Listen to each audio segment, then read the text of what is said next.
Hello students, so today we start our biology class. I am your teacher of biology. So today I am going to teach you our new topic, that is biological classification of class 11th. So we start in our biological classification. We all know that what is biological classification. When all the organisms are categorized in different groups or different classification, that is biological classification. Biological is used for the organisms which are living, यानी ऐसे organisms जो living हैं. So biological classification here we used for the organisms which are live, and then we classified in all the different categories. So I am going to classifying them in different categories. But before that, I am going to tell you all that there is a scientist whose name is Aristotle, which divided the organisms in two different groups. That is plants group and second is animal group. They named these groups as kingdoms. They call kingdom. उन्होंने इन categories को kingdom नाम दिया था. So there are two kingdoms. First one is plantae kingdom and second one is animalia kingdom. So this is their scientific names. First is plantae and second one is animalia. This classification is used for the long time, but when new classification were come, there is very limitation in this kingdom, because in this all the organisms are put only in two categories. First one is plants and second one is animals. But there is a problem when many organisms are different from both categories, because हमारे world में बहुत सारी ऐसी categories हैं जो ना तो plant kingdom में आती है ना एनिमल्स किंगडम में आती है, just like as micro organisms.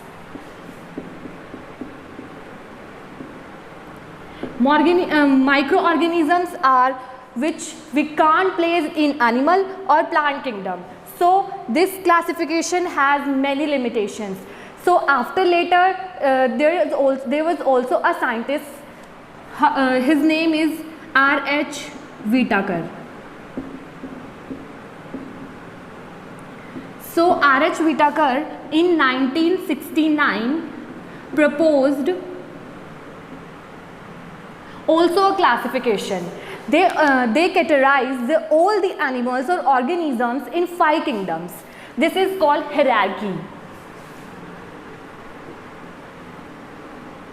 Hierarchy is a 5 kingdom classification in which the scientist R.H. Whitaker proposed a classification in which they placed all the living organisms in 5 kingdoms, and that 5 kingdoms are Monera, Protista, Fungi, Plantae and Animalia. There are 5 kingdoms that are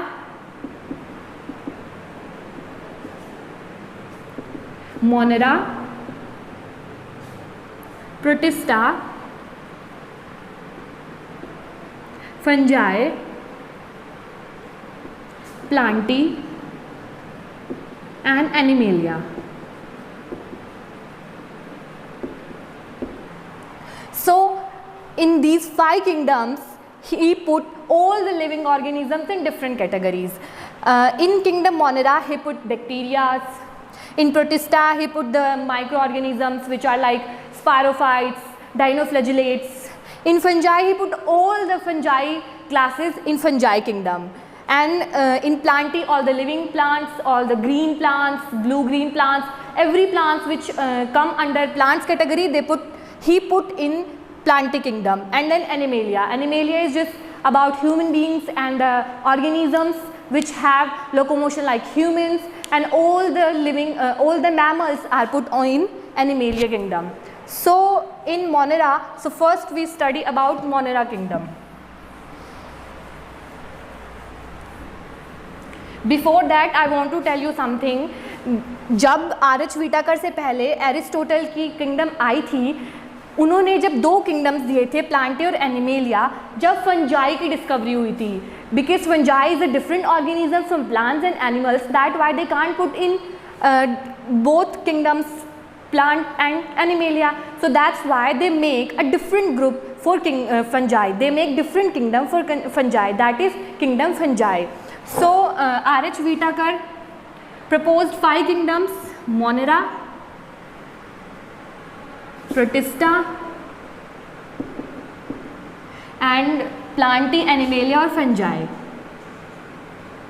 But main question is on the which basis they classified them. This is the most important question which arise there, because ये इतने सारे kingdoms जब उन्होंने बनाए तो किस basis पे उन्होंने इनको बनाया, किस बेसिस पे उन्होंने जितने भी लिविंग ऑर्गेनिजम्स हैं उनको डिस्क्राइब करते हुए कैटेगराइज कर दिया. So the main properties are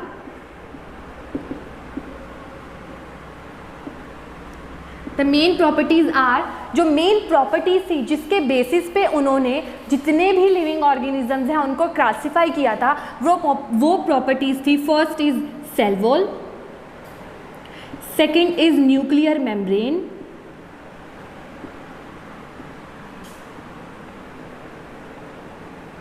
third is mode of nutrisation और मोड ऑफ न्यूट्रिशन. तो कुछ ऐसी बेसिक प्रॉपर्टीज़ थी जिनके बेसिस पे जो R.H. Whittaker थे उन्होंने हमारे जितने भी ऑर्गेनिजम्स हैं उनको 5 किंगडम्स में क्लासिफाई किया था. Because or the most important is the cellularity of the plants, that which kingdom have which type of cells. So in kingdom Monera, the all the organisms are unicellular, and rest of the kingdoms, all the animals have multicellular property. So we start about kingdom Monera.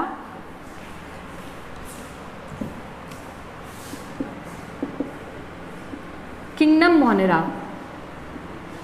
This is the first kingdom which was proposed by the R.H. Whittaker. This kingdom contains very small microorganism, just like as bacteria. Bacteria is a very small microorganism, and it is the very abundant microorganism in the world because it present all around the environment.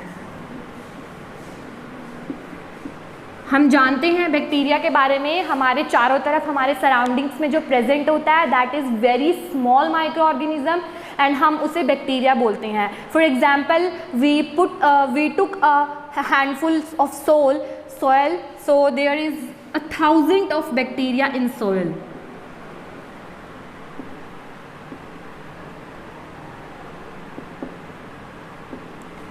Thousand of bacterias हमारे चारों तरफ present होते हैं. हम कहीं भी जाएं, हम किसी भी चीज़ को हाथ लगाएं, हर चीज़ पे बैक्टीरिया प्रेजेंट है because this is the most abundant micro organism in the on the earth.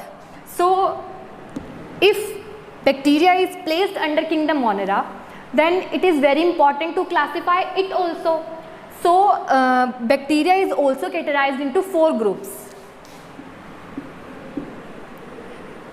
and important topic is that here on which basis bacteria is classified, because bacteria is very abundant and very small organism.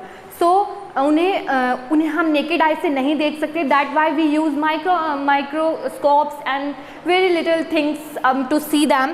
So bacteria is divided into 4 groups on basis of their shapes.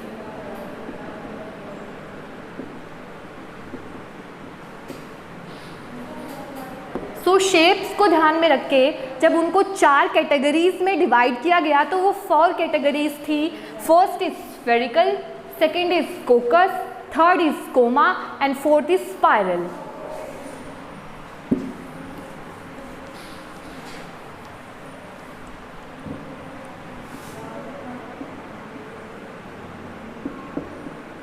On the basis of shape,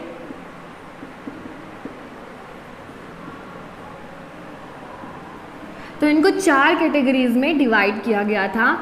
the first one is spiral, the second one is comma shape, the third one is rod shape,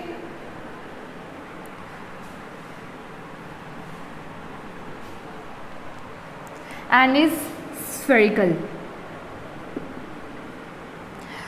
So these are the 4 shapes on which bacteria is divided. Just like spiral, as हम सबको पता है spiral का मतलब होता है थोड़ा helical structure, just like this in spiral shape.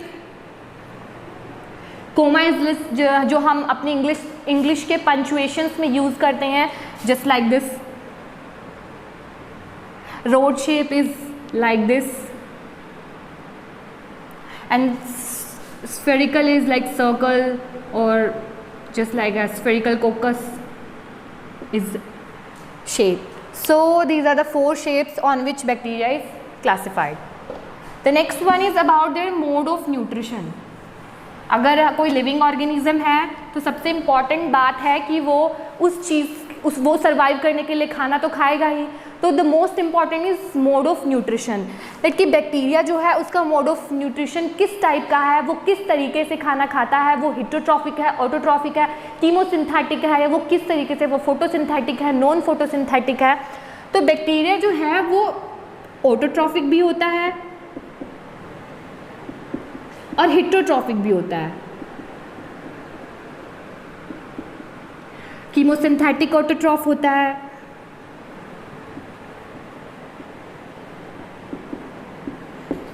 and most important is photosynthetic and non-photosynthetic. We all know that what is photosynthetic and what is non-photosynthetic. Photosynthetic are that plants which make their own food with the help of sunlight, and non-photosynthetic which depend on other for their food, just like as parasites always depend on other. जैसे वो दूसरों के ऊपर रहते हैं और किसी भी एनिमल, किसी भी ह्यूमन बीइंग के ऊपर वो रहते हैं, तो वो उसके लिए एक होस्ट हो जाता है. जैसे जब हमें एनाफ्लीज काटती है, मस्कीटो हमें काटता है, जब एनाफ्लीज हमें काटती है तो उसके जो स्पोरोफाइट्स हैं वो हमारी बॉडी के अंदर आ जाते हैं. तो उनका जो लाइफ साइकिल है वो 2 जगह पे चलता है, एक हमारी बॉडी के अंदर, एक जो एनाफ्लीज है उसके अंदर. तो यही है कि हम उसके लिए होस्ट हुए, जहाँ से उसको खाना मिला, व्हाटएवर जो भी उसने हमसे लिया. और उसी तरीके से पैरासाइट्स भी वही होते हैं जो किसी होस्ट के ऊपर रहते हैं, जहाँ से वो अपने लिए शेल्टर लेते हैं, खाना लेते हैं, जहाँ पे वो सर्वाइव करते हैं. तो फोटोसिंथेटिक और non photosynthetic, that kind of plants or microorganisms. So now we classified the kingdom Monera into different type of bacteria.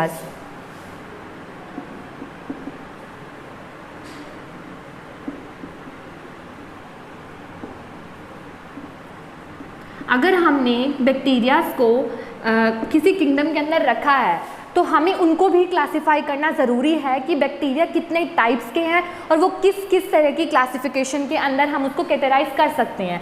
तो फर्स्ट हम जिसके बारे में बात करेंगे वो है आर्के बैक्टीरिया.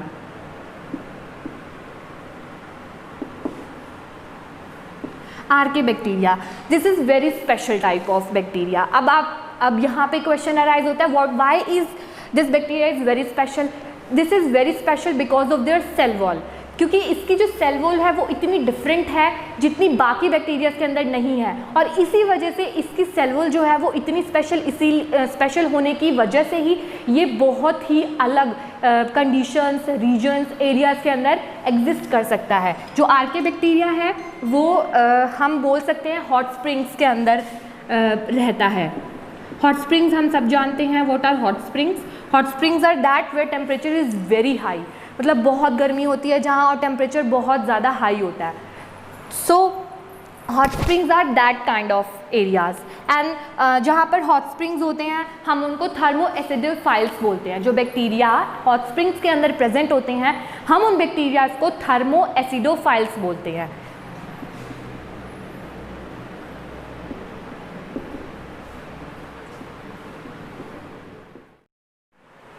तो हम बात कर रहे थे आर्के बैक्टीरिया के बारे में. तो आर्के बैक्टीरिया में हम सबसे पहले इसके अंदर जो हॉट स्प्रिंग्स है ये स्पेशल टाइप इसीलिए होते हैं क्योंकि इनकी जो सेल वॉल है वो इतनी रिजिड है जिसकी वजह से इनको स्पेशल टाइप बैक्टीरिया बोला जाता है. तो first one is hot spring. जो बैक्टीरिया हॉट स्प्रिंग के अंदर रहते हैं हम उसको थर्मो एसिडोफाइल्स बोलते हैं. And the second is halophiles. Halophiles हम उनको बोलते हैं जो सॉल्टी एरियाज़ के अंदर रहते हैं, जहाँ पे सॉल्टी एरियाज़ होते हैं उनको हम हेलोफाइल्स बोलते हैं. और उसके बाद है फिर मार्शी एरियाज़.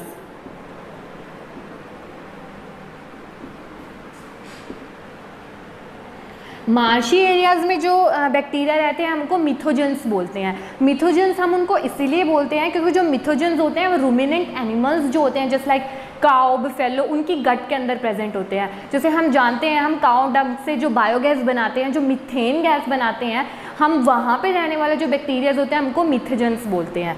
तो जो मार्शी एरियाज़ में रहते हैं हम उनको मिथोजेंस बोलते हैं।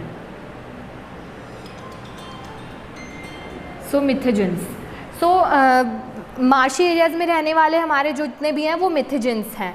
तो दिस इज़ आर्के बैक्टीरिया। तो हम आर्के बैक्टीरिया के बारे में हमने सिर्फ पढ़ा कि जो हॉट स्प्रिंग्स के अंदर रहते हैं वो थर्मोएसिडल फाइल्स होते हैं, जो हेलोफाइल्स के अंदर होते हैं वो सॉल्टी एरियाज़ के अंदर रहते हैं, उनको हम हेलोफाइल्स बोलते हैं। और मार्शी एरियाज़ के अंदर जो रहते हैं हम उनको मिथोजेंस बोलते हैं। मिथोजेंस मैंने बताया जो रूमिनेंट एनिमल्स होते हैं जैसे काउ, बुफेलो, उनकी जो काउ और बुफेलो के गट के अंदर प्रेजेंट होते हैं हम उनको मिथोजेंस बोलते हैं। जो मिथोजेंस है जैसे काउ डंक जो होता है हम उससे बायोगैस बनाते हैं, जो आजकल हम लोग किचन्स में भी यूज़ करते हैं, जिसको हम मीथेन गैस बोलते हैं, वो होते हैं जहाँ वो बैक्टीरिया जो जहाँ वहाँ प्रेजेंट होते हैं उनको हम मिथोजेंस बोलते हैं।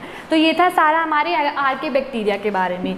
तो सेकेंड बैक्टीरिया जो है वो है यू बैक्टीरिया। हम जैसे पढ़ते हैं ना, स्यूडो वर्ड हमने पढ़ा है। स्यूडो का मतलब होता है फॉल्स, यानी कुछ नकली या फिर कुछ ऐसा जो एग्जिस्ट ना करता हो, मतलब फिर भी वो हो। तो उसी तरीके से जो यू है, यू बैक्टीरिया के अंदर जो यू है that is used for true. So जो यू बैक्टीरिया है वो हमारे इन्वायरमेंट के अंदर बहुत ज़्यादा अबंडेंट में है, मतलब बहुत ज़्यादा वैल्यू में है, बहुत ज़्यादा उनका अमाउंट है, और इसीलिए जो यू बैक्टीरिया हम उसको ट्रू बैक्टीरिया भी बोलते हैं।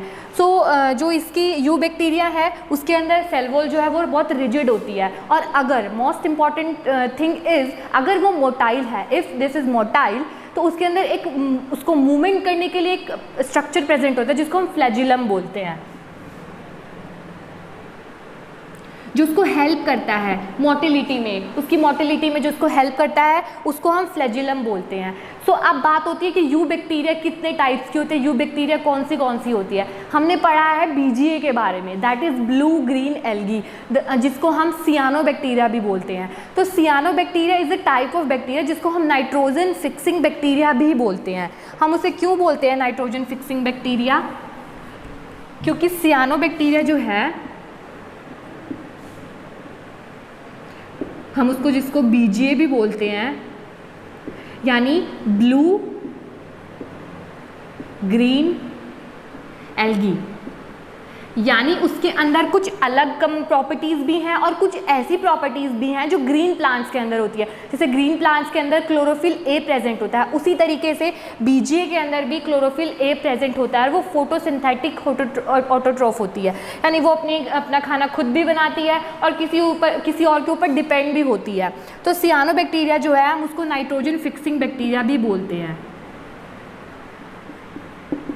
हम उसको नाइट्रोजन फिक्सिंग बैक्टीरिया इसीलिए बोलते हैं बिकॉज इन द जब अनफेवरेबल कंडीशंस आती हैं, जैसे जब कोई ऑर्गेनिज्म है उसकी ऐसी कंडीशंस आती हैं जब उसे अपना वो सर्वाइवल के लिए फाइट करना पड़ता है, दैट आर अनफेवरेबल कंडीशंस। तो इन अनफेवरेबल कंडीशंस जो सियानो बैक्टीरिया है उसके पास एक स्पेशलाइज्ड स्ट्रक्चर होता है जिसको हम बोलते हैं हिट्रोसिस्ट। हिट्रोसिस्ट के अंदर जो हिट्रोसिस्ट एक स्पेशलाइज्ड सेल है वो हेल्प करता है सियानो बैक्टीरिया को जितनी भी हमारे एटमॉस्फेयर के अंदर नाइट्रोजन है उसको अपने अंदर फिक्स करने के लिए। मैं भी स्ट्रक्चर बना के दिखाऊं तो उसके अंदर हमें पता चलेगा कि उसके अंदर कौन सा स्पेशलाइज्ड सेल है जिसके अंदर हमारी जो नाइट्रोजन एटमॉस्फेरिक नाइट्रोजन है वो फिक्स हो जाती है। तो बीजीए जो है उसका स्ट्रक्चर कुछ ऐसा सा होता है।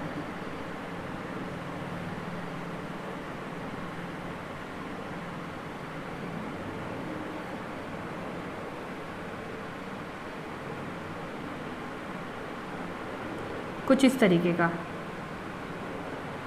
तो इसमें क्या होता है, उसके चारों तरफ एक शीट भी प्रेजेंट होती है।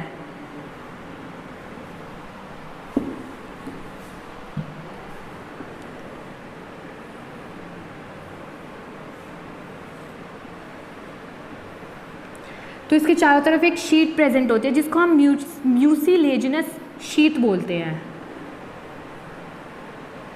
जिसको हम म्यूसिलेजिनस शीट बोलते हैं इसको। हम बोलते हैं म्यूसिलेजिनस शीट। और जिसका जो पहले वाला सेल होता है इसको हम वेजिटेटिव सेल बोलते हैं। वेजिटेटिव हम इसलिए बोलते हैं क्योंकि यहाँ से हमारी पूरी की पूरी जो ये एक स्पाइरल स्ट्रक्चर है, एक फ्लैजुला स्ट्रक्चर, एक थ्रेड लाइक स्ट्रक्चर हम इसको बोल सकते हैं, वहाँ से वो स्टार्ट होती है। तो जो ये सेल होता है बीच में या फिर लास्ट में कहीं भी, मतलब उसके अकॉर्डिंग, स्ट्रक्चर के अकॉर्डिंग, इसको हम बोलते हैं हिट्रोसिस्ट।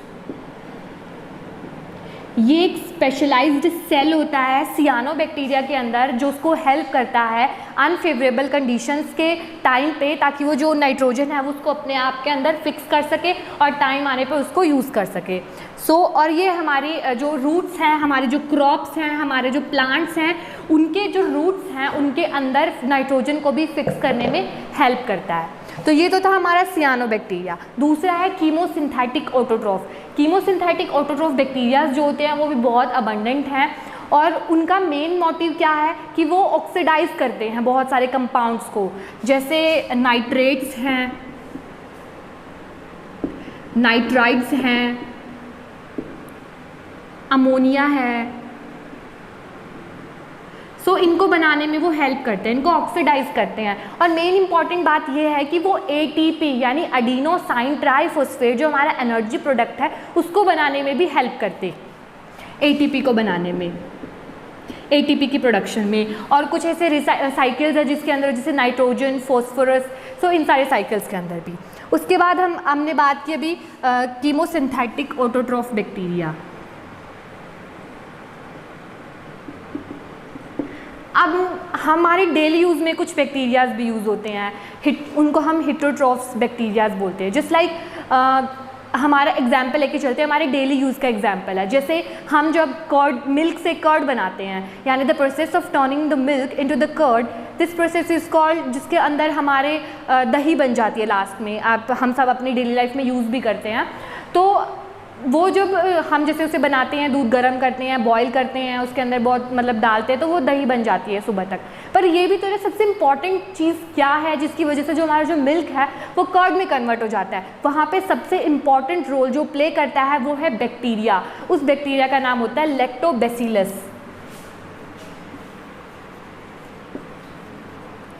लैक्टोबैसिलस। ये जो लैक्टोबैसिलस है वो वाइट कलर के छोटे छोटे माइक्रो ऑर्गेनिजम्स होते हैं जो हमारे मिल्क जो है उसको कर्ड में कन्वर्ट करने में हेल्प करते हैं। अगर हम कभी देखेंगे तो माइक्रोस्कोप से हमारी कर्ड के अंदर तो हमें छोटे छोटे बहुत ही टाइनी माइक्रो ऑर्गेनिजम्स दिखाई देंगे जो बिल्कुल वाइट कलर के होंगे, बिल्कुल कर्ड जैसे। तो वो बैक्टीरिया जो होते हैं वो हमारे मिल्क को हमारे कर्ड में चेंज करने में हेल्प करते हैं। These are heterotroph bacteria. और उसके बाद आते हैं पैथोजेंस। ये बहुत इंपॉर्टेंट है कि पैथोजेंस किसे बोलते हैं। पैथोजेंस जो है वो हमारे एनिमल्स, हम ह्यूमन बींग्स, हमारे पेट्स, हमारे जितने भी क्रॉप्स हैं उनको डैमेज जो करते हैं हम उसे पैथोजेंस बोलते हैं। आपने एक डिसीज़ का नाम सुना होगा, that is citrus cancer. Citrus cancer is a that disease which occurred in citrus plants. Citrus plants वो होते हैं जो खट्टे प्लांट्स होते हैं, जैसे खट्टे फ्रूट्स होते हैं जैसे लेमन, ऑरेंज, उनके अंदर जो डिसीज़ होती है उसे सीट्रस कैंसर बोलते हैं। उसके अंदर वाइट कलर के स्पॉट्स आ जाते हैं उन फ्रूट्स के अंदर, या फिर वो गलना सड़ना स्टार्ट कर देते हैं। तब जब उन पे वो पेड़ पे लगे हों तब उनके ऊपर वाइट कलर के फॉलिकल्स या वाइट कलर के कुछ वो उसके ऊपर एक शीत आनी शुरू हो जाती है, फिर वो ख़राब होना शुरू हो जाती है, तो उसको बोलते हैं हम सीट्रस कैंसर। तो उस डिसीज़ का जो मेन जो फैक्टर है, मेन जो जिसकी वजह से होता है उसे हम पैथोजन बोलते हैं। और हमने सुना भी होगा कि किसी को एलर्जी हो जाती है, हमारे पेट्स जो हैं वो बीमार पड़ जाते हैं, या एलर्जी हो जाती है, या स्किन थोड़ी रफ सी हो जाती है, दैट इज़ ऑल्सो पैथोजेंस जो हमारे पेट्स, हमारी क्रॉप्स, ह्यूमन बींग्स ऑल्सो उनको डैमेज करते हैं, उनको बीमार करते हैं, डिसीज़ कोज करते हैं। जैसे टाइफाइड, कॉलेरा, हमने 2 डिसीज़ भी सुनी होंगी। टाइफाइड है, ये सारी डिसीज़ भी हमारे पैथोजेंस की वजह से ही होती हैं। तो ये था pathogens. And the last topic is mycoplasma. Mycoplasma is also a bacteria. Mycoplasma जो है ना वो एक बैक्टीरिया जो वो भी बहुत अबंडेंट उसमें प्रेजेंट है, लेकिन इसकी स्पेशलाइज कैरेक्टर क्या है, ये हर एक बैक्टीरिया से भी ज़्यादा छोटा होता है। This is very tiny small micro organism. और हम इसको बोल सकते हैं कि ये ऑटोट्रॉफ भी होता है, हेटरोट्रॉफ भी होता है। समटाइम ये पैरासाइट्स की तरह एक्ट करता है। पैरासाइट्स की तरह एक्ट करने का मतलब है ये किसी होस्ट के ऊपर रहता है अपने फूड और अपने शेल्टर के लिए। तो ये था माइकोप्लाज्मा। तो ये था हमारा पूरा किंगडम मोनेरा, जिसके अंदर हमने क्या पढ़ा, बैक्टीरिया के बारे में पढ़ा कि बैक्टीरिया क्या है और डिफरेंट टाइप ऑफ बैक्टीरियाज क्या हैं, वो कैसे कैसे वर्क करते हैं।